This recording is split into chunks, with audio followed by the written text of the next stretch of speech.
نے تو جہنم کی بہت کی تدبیر، اس کے بعد آتا ہے لیکن تیری رحمت نے گوارا نہ کیا. ہاں اسیان سے کبھی ہم نے کنارہ نہ کیا، پر تو نے دل آزردہ ہمارا نہ کیا. ہم نے تو جہنم کی بہت کی تدبیر لیکن تیری رحمت نے گوارا نہ کیا. یہ بالکل وہی فلسفہ ہے. جہنم کی تدبیر کر رہے ہو تو اس کے عدل کا تقاضا ہے کہ جہنم میں پہنچائے تمہیں. یہ دھوکہ دے رہے ہو اپنے آپ کو، اس کے جزا و سزا، اس کے عدل کا انکار کر رہے ہو.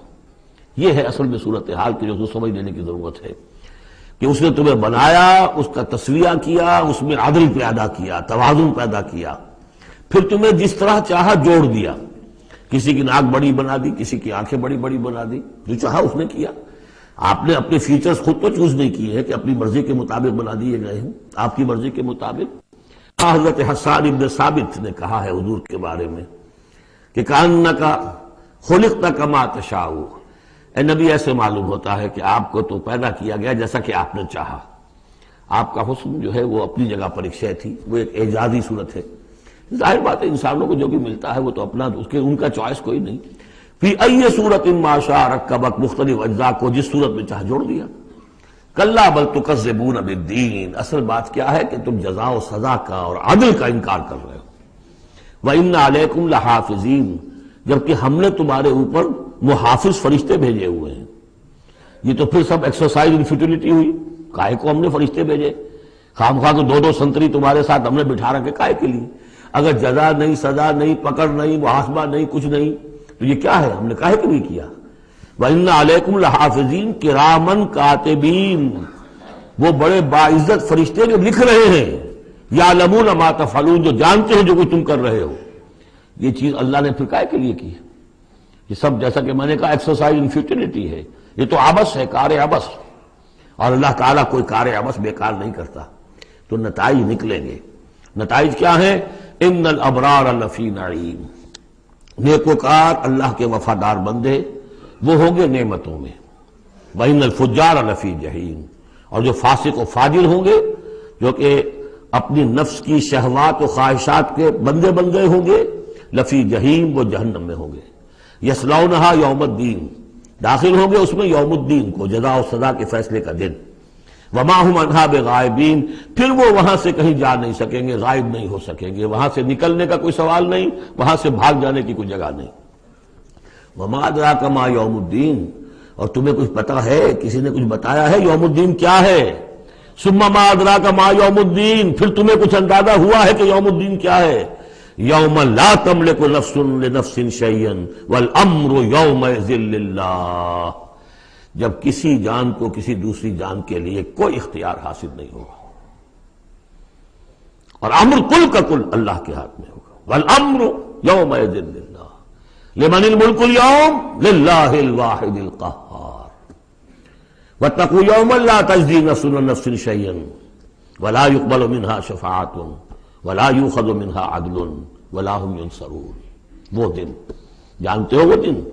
وما ادراک ما یوم الدین ثم ما ادراک ما یوم الدین یوم لا تملک نفس لنفس شیئا والامر یومئذ للہ. سورۃ المطففین، یہ اصل میں 4 سورتوں کا یہ گروپ ہے. ان کے مضامین میں بڑی گہری مناسبت ہے. سورۃ التکویر، سورۃ الانفطار، پھر یہ مطففین، اور اس کے بعد پھر آئے گی سورۃ الانشقاق. بسم اللہ الرحمن الرحیم. ویل للمطففین، تف کہتے ہیں بہت حقیر سی شے کو. کم تولنا، کم ماپنا، کتنا فرق ڈال لے گا آدمی؟ 2 تولہ، 4 تولہ، ایک سیر جو ہے اس میں اتنا ہی کرے گا، کیا کرے گا؟ اتنی حقیر سی شے سے اپنا ایمان فروخت کر رہا ہے. تباہی ہے، بربادی ہے، ہلاکت ہے، ویل ہے. جہنم کی بدترین وادی ہے ان کے لیے جو کمی ڈالتے ہیں. مطففین الذین اذا اکتالوا علی الناس یستوفون، وہ کہ جب لوگوں سے ناپ کر لیتے ہیں تو پورا لیتے ہیں. وَإِذَا كَالُوهُمْ، اور جب ناپ کر انہیں دیتے ہیں، اور وزنوہم، یا وزن کر کے انہیں دیتے ہیں، یخسرون، تو کمی کر دیتے ہیں. یہ جو ہاتھ کی تھوڑی سی جنبش ہے، یہ کیا بتا رہی ہے؟ یا تو اسے یہ خیال نہیں ہے کہ اللہ مجھے دیکھ رہا ہے، یا اسے یہ خیال ہے کہ موت کے بعد جی اٹھنا نہیں ہے. سیدھی بات ہے. 2 میں کی تیسری سوال کیا ہوگا؟ یہ چھوٹی سی چیز ہے، تل کی اوٹ میں پہاڑ، یہ ہاتھ کی حرکت بتا رہی ہے۔ الا یظن اولئک انہم مبعوثون، کیا ان کا یہ گمان نہیں ہے کہ انہیں دوبارہ اٹھایا جائے گا؟ یہ کیسے ہاتھ کی جنبش ہو رہی ہے؟ انہیں بعد سے بعد الموت پر ایمان نہیں ہے۔ لیوم عظیم، ایک بڑے دن کے لیے انہیں اٹھایا جائے گا۔ یوم یقوم الناس لرب العالمین، جس دن کے لوگ کھڑے ہوں گے تمام جہانوں کے رب کے سامنے۔ کلا ان کتاب الفجار لفی سجین، کوئی نہیں، فاجروں، فاسقوں، گناہگاروں کی کتاب یا اعمال نامہ سجین میں ہوگا۔ عام طور پر سب نے یہی بات سمجھی ہے، اعمال نامہ، کافروں کا اعمال نامہ سجین میں، اہل ایمان کا اعمال نامہ علیین میں۔ بہرحال میں اس معاملے میں نے جرأت کی ہے، جسارت کی ہے، یہ میرے سمجھ میں نہیں آیا کہ اعمال نامے کے اعتبار سے یہ فرق نہیں ہے، تو نتیجہ جو سامنے آیا وہ یہ ہے۔ اصل میں جو روح اللہ تعالیٰ نے ہمیں دی ہے، ہمارے اعمال کے اس پر اثرات مترتب ہو رہے ہیں، وہی روح ہے، اس کے اوپر وہ سارے اثرات ہیں کہ جیسے ٹیپ کے اس فیتے کے اوپر میری ساری تقریر جو ہے وہ نقش ہو رہی ہے۔ یہ روحیں جب جائیں گی تو وہ اعمال لے کر جائیں گی اپنے ساتھ، لیکن ظاہر بات ہے کہ پھر ان اعمال کی وجہ سے ان کا معاملہ یہ ہو جائے گا کہ ان پر جو مرتسم ہو چکے ہیں اثرات، ان کے حوالے سے ان میں زمین و آسمان کا فرق ہو جائے گا۔ روح انسانی پر ثبت شدہ اثرات عمل میرے نزدیک یہاں کتاب سے تعبیر کیا گیا ہے۔